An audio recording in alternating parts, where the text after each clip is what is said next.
Excelência é quando você ultrapassa, quando você vai além. Excel, em latim, significa aquilo que ultrapassa. Uma pessoa excelente, o que é? Uma pessoa excelente é aquela que vai além do óbvio. Uma pessoa excelente é aquela que faz mais do que a obrigação. Cuidado. Fazer mais do que a obrigação não é trabalhar sem salário, trabalhar sem recurso. Trabalhar fazendo mais do que a obrigação é ter a obrigação como ponto de partida e não como ponto de chegada. Uma pessoa excelente é aquela que parte da obrigação e não chega na obrigação. A obrigação é da onde você segue no começo e não o local onde alcança ao final. Você conhece gente excelente. Você conhece professor excelente, você conhece família excelente, você conhece médico ou médico excelente, conhece garçom excelente. Qual garçom que você gosta? Agora que a gente está podendo voltar aos poucos em alguns lugares, qual garçom? Que, aliás, né, Benjamin, é uma palavra francesa, né, para nós, garçom. Olha que coisa boa. Para nós, o que é um garçom que a gente aprecia? Aquele que faz mais do que a obrigação. Qual é a obrigação do garçom? Anotar teu pedido, indicar um lugar, trazer as coisas no final. Anota. Qual é o garçom que você gosta de ser atendido? Aquele que faz mais do que a obrigação. Que sugere coisas para você, que te indica um lugar, que é capaz de ficar próximo, mas não ao lado, ouvindo a conversa, que dá dica para você, que entende um pouco o que você aprecia. Por exemplo, aquele garçom, e você já encontrou, garçom ou garçonete, que você chega num lugar, você está ali num casal, seja qual for, pedem 2 pratos. E aí o garçom diz assim, olha, aqui a comida, o prato é bem servido. Um prato só dá para 2. Você fica olhando, pensando assim, mas o cara está louco. Por que ele vai dizer uma coisa dessa? Pois eles vão ganhar menos se ele fizer isso. Não.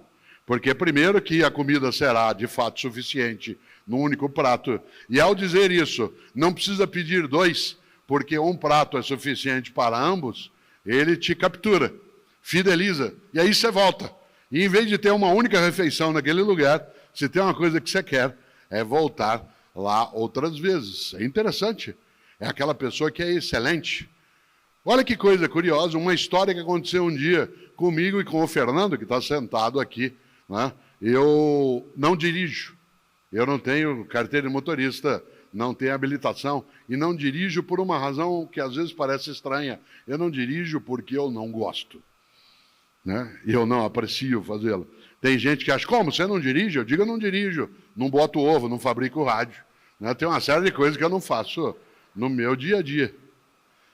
E eu não dirijo, e o Fernando, que aqui está, né? Ele faz comigo os percursos, os lugares, e ele dirige. Eu nunca esqueço, não sei se o Fernando se lembra, há uns 6 anos, nós estamos voltando de São João da Boa Vista, uma ótima cidade, quase na fronteira de São Paulo com Minas, né, em outro lado de Minas, e a atividade terminou 9h30 da noite, mas naquele momento não havia pandemia, e ao final havia uma sessão de autógrafos, e quem tinha livro, havia sessão de fotos, coisa que hoje nós, por enquanto, não podemos fazer. Aliás, porque queremos ficar todas vivas e vivos e bem. E, nesse sentido, naquele momento, saí eu, depois que a palestra terminou, para os autógrafos e fotos, e tudo terminou perto das 11h30 da noite. E nós, com uma fome danada, querendo comer alguma coisa, a gente tinha tomado um lanche na hora que chegou, mas já estava muito tarde. Saímos de São João da Boa Vista, pegamos a estrada, a SP, né, 340, que é uma ótima estrada, que sai em Campinas, e depois para pegar a Bandeirantes, e nada aberto na estrada. Todos os postos já fechados no horário que a gente passou. Conseguimos entrar na Bandeirantes, na estrada, na rodovia Bandeirantes, era 1h e pouco da manhã, tudo fechado. De repente, a gente está vindo e vê a luz acesa num posto de gasolina. Fernando entrou, a gente babado de fome, já era 1h e tanto da manhã, e eu rapidamente fui até o balcão, ali havia uma estufa, e nessa estufa 2 bolinhos. E eu disse ao garçom, por favor, o senhor nos dá esse bolinho? Ele disse, eu se fosse o senhor não comia não.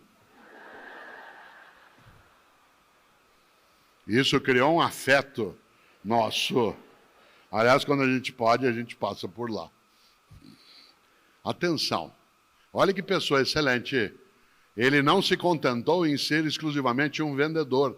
Tal como o faça o teu melhor, não pode sê-lo pela maldade, pelo indecente, pelo inaceitável. Embora fosse um negócio, uma regra boa na vida é não fazemos qualquer negócio. Não fazemos qualquer negócio. Só que ele não se contentou, olha que interessante, em dizer o que eu posso fazer. Nós dissemos, e não dá para a gente pedir um sanduíche. Ele disse, a essa hora a cozinha já fechou. Atenção no que eu vou dizer agora, porque é isso que marca o passo de uma pessoa que procura excelência na atividade dela. Em vez de dizer, a cozinha já fechou, o que eu posso fazer? Ele disse, como vocês estão com fome, eu vou preparar um sanduíche frio. Se vocês não se incomodarem, eu pego o pão, coloco um pouco de manteiga, né, de presunto e queijo. Ótimo. O que ele fez? O melhor na condição que ele tinha, enquanto ele não tinha condições melhores para fazer melhor ainda. Olha que interessante. Esta frase que eu acabo de dizer é uma frase que é repetida por mim em muitos momentos e ela parece quase como um mantra em alguns lugares. É muito comum que Cláudio e eu entremos, por exemplo, num restaurante agora, né, com um possível retorno, que a gente entre num hotel, que a gente entre num táxi e o garçom ou o taxista ou o recepcionista olha para mim, vê quem sou e diz, faça o teu melhor na condição que você tem, quando você não tem condições melhores para fazer melhor ainda. A gente até fica perplexamente feliz.